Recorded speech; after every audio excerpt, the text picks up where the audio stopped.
Midweek's greetings and thank you for joining us for yet another edition of Primetime News. I'm Salima Shimwe-Feleni. Leading our news bulletin tonight, outgoing Finnish ambassador to Namibia, Pirkko-Liisa Kyöstila, bade farewell to Namibia today after having served in her role for 4 years. Matthias Hamunyela was earlier at State House and compiled this report. Ambassador Kyöstila has served Namibia as Finnish ambassador since November 2017. The Finnish diplomat said even though some of her projects were achieved during her tenure as ambassador to Namibia, the last 2 years were a little challenging because she had to deal with the COVID-19 pandemic outbreak and its effects. We had so much going on, really. You remember our Minister for Economic Affairs, Mika Lintilä, came, and indeed Vice President, His Excellency Bumba, visited Finland. And many other things were going on. And the last 1.5 years we have been active virtually. We have tried our best, but it's not the same. Not the same at all. And you know, it's now these last weeks and last couple of months have been very difficult, and we have felt lots of sympathy towards Namibian people. And it was 1 month ago when Finland was able to step in and donate, medical equipment to Namibia. She said at the moment she's not aware of what's in store for her, but will find out later when she reports back to her country. On his part, Geingob wished her well in all her future endeavors and thanked her for what she's achieved during her tenure in Namibia. So thank you very much for your very nice diplomatic stay here. And everybody who met you is just saying good things about you. So thank you very much for that. Land grabbing incidents experienced in Windhoek on Tuesday intensified, with residents saying they were desperate and determined to continue because they are in their motherland.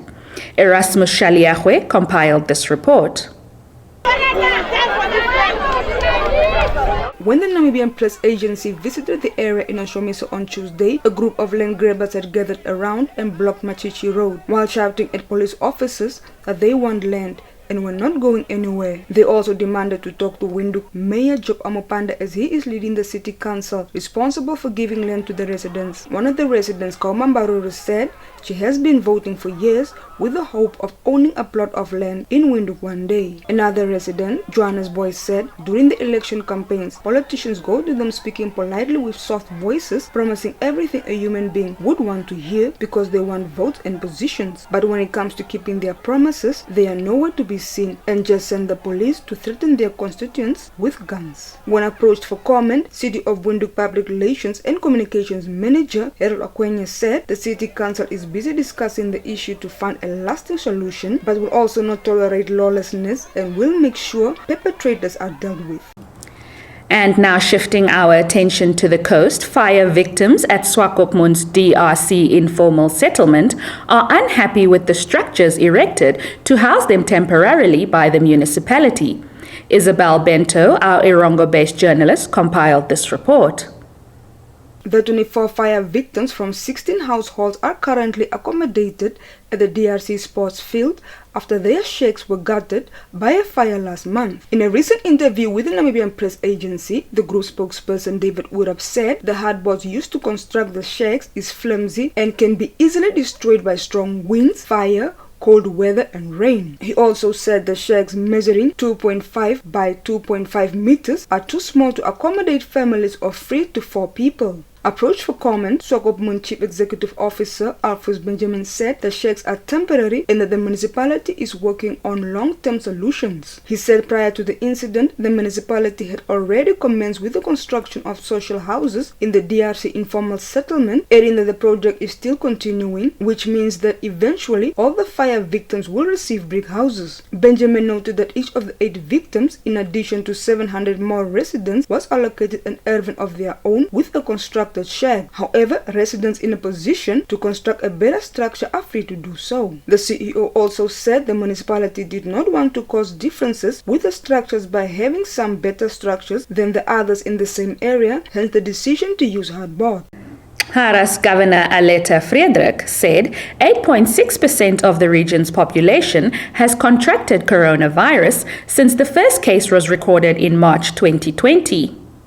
Clara's governor, Aletta Friedrich, who revealed this while receiving donations of medical supply from the private sector on Tuesday, said the region to date has recorded 7,397 confirmed cases, 6,928 recoveries, 184 deaths, while 7 people are hospitalized. The donation include 4 oxygen concentrators worth 60,000 Namibia dollars donated by Deep Sea Consolidated Investment, 800 lead bulb worth 15,000 Namibia dollars from Future Energy, and a mobile mortuary donated by Namport. The governor said the region has vaccinated 7,638 people with the first dose of either Sinopharm or AstraZeneca.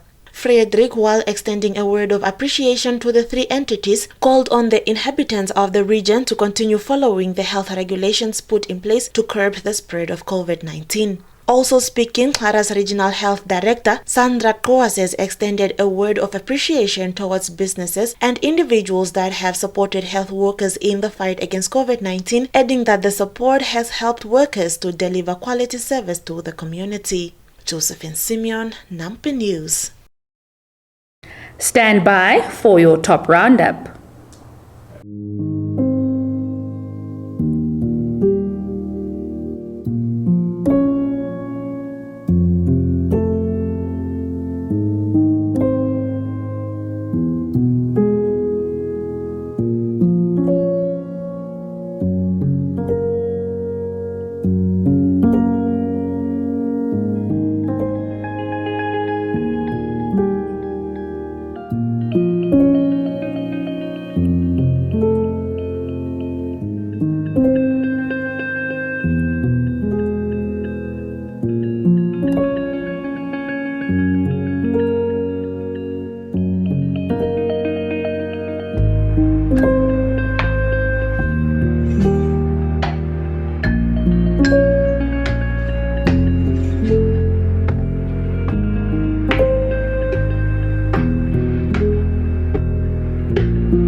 Welcome wherever you are on Planet Football. You can go anywhere in the world, but nobody feels football like we do. And they sing, they dare to sing. It's a rhythm. 1-2.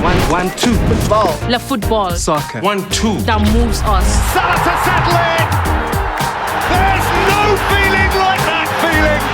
It's so nice. It's so nice. Nothing compares to DSTV's unbeatable football offering. So stay connected to watch the best football on the planet.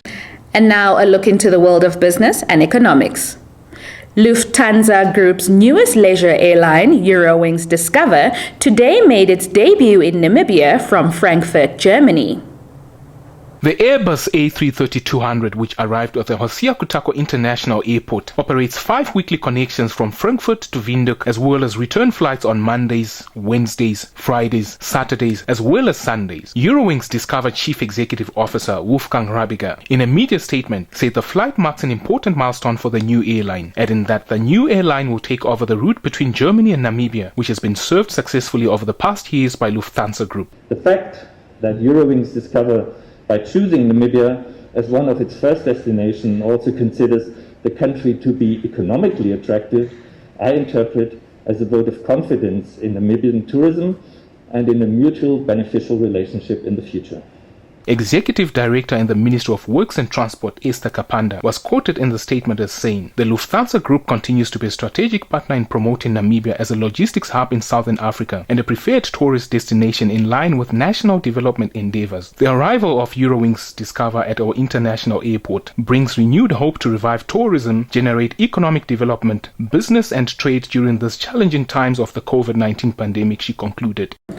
Around 175 personnel who form part of the surveillance and control teams that successfully combated locust outbreaks in Namibia are owed 1.8 million Namibian dollars in allowances by the Ministry of Agriculture.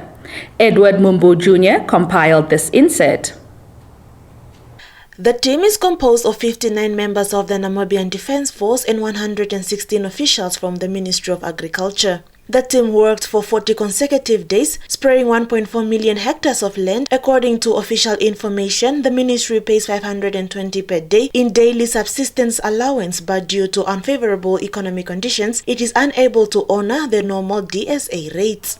Instead, it committed to paying 260 Namibia dollars per day. Rough calculations indicate that each of the 175 individuals is owed 10,400 Namibia dollars. The delayed payments date back to March this year. On top of this, the ministry owes its technical teams overtime claims. NAMPA could not establish how much is owed in this regard.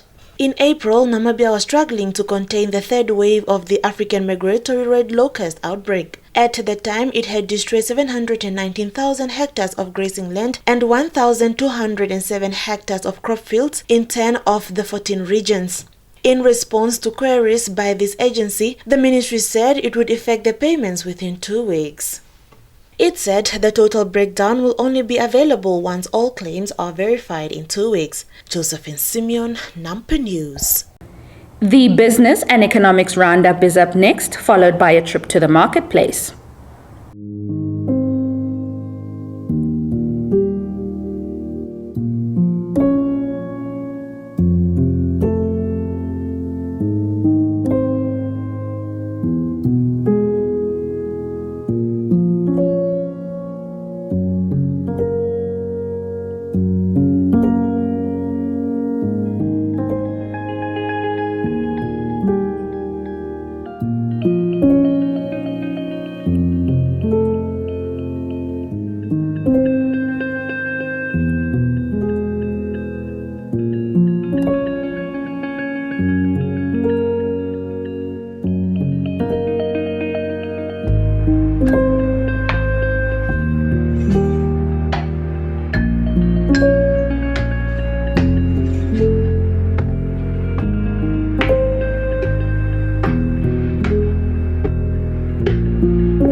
We were born for this moment.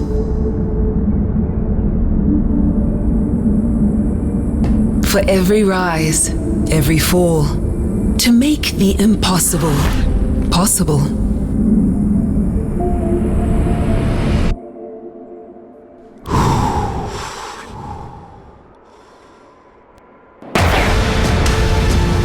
To create moments that inspire and live the thrill of excellence. On the grandest stage of all.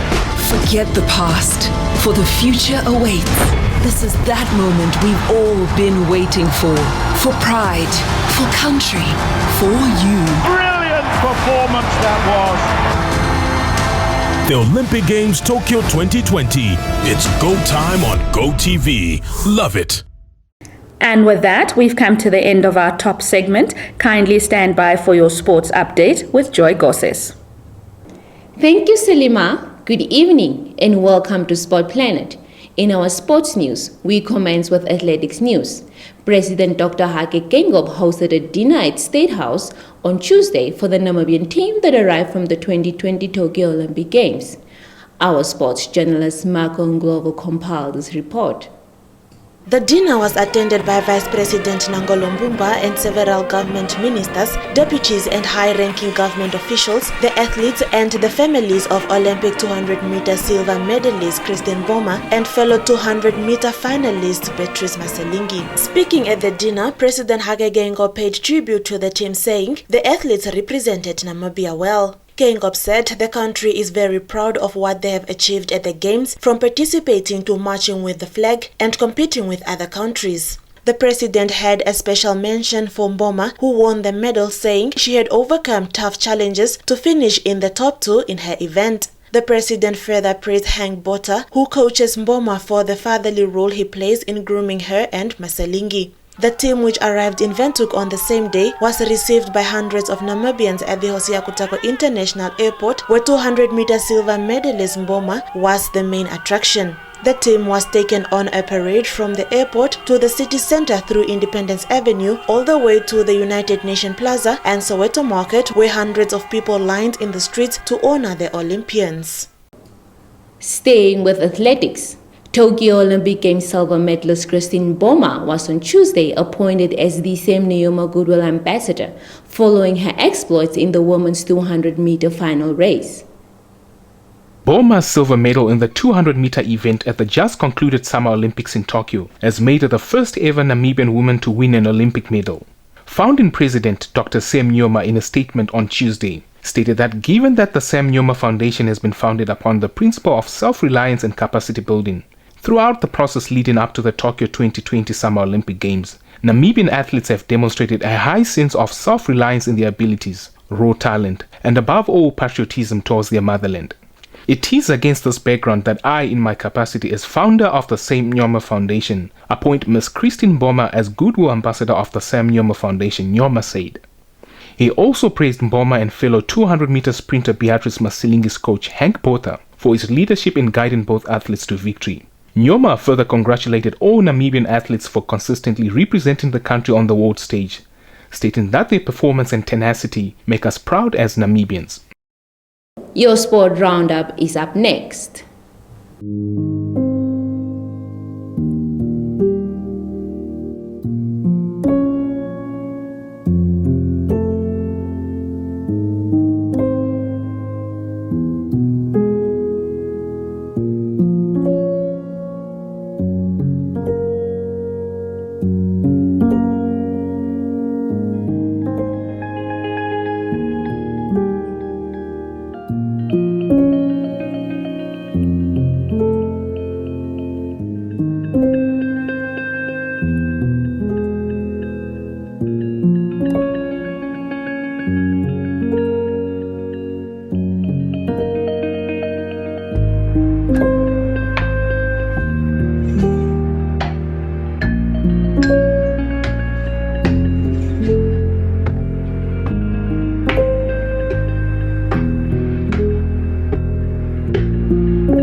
Getting GoTV was the best decision James has ever made. See, James has always watched football wherever he can. Sometimes it got awkward. It was never really comfortable. And finding a good place to watch became more and more difficult, not to mention costly. Traveling for his games took its toll on James until he discovered something big. Now that James has GoTV, he can finally enjoy the perks of home ground advantage. Good for you, James. Get home ground advantage with GoTV. With superstar players competing in the world's biggest leagues and cup competitions, you'll be spoiled for football choice. So get and stay connected to GoTV for the best football season yet. GoTV. Love it. We have come to the end of this evening's bulletin. We thank you for tuning in. Do give us a thumbs up and share. If you are new to this channel, please do subscribe. Also, click on the notifications bell to stay updated on the latest local and international news. Do join us tomorrow for Thursday's edition of Primetime News. From myself and the entire production crew, it's good night.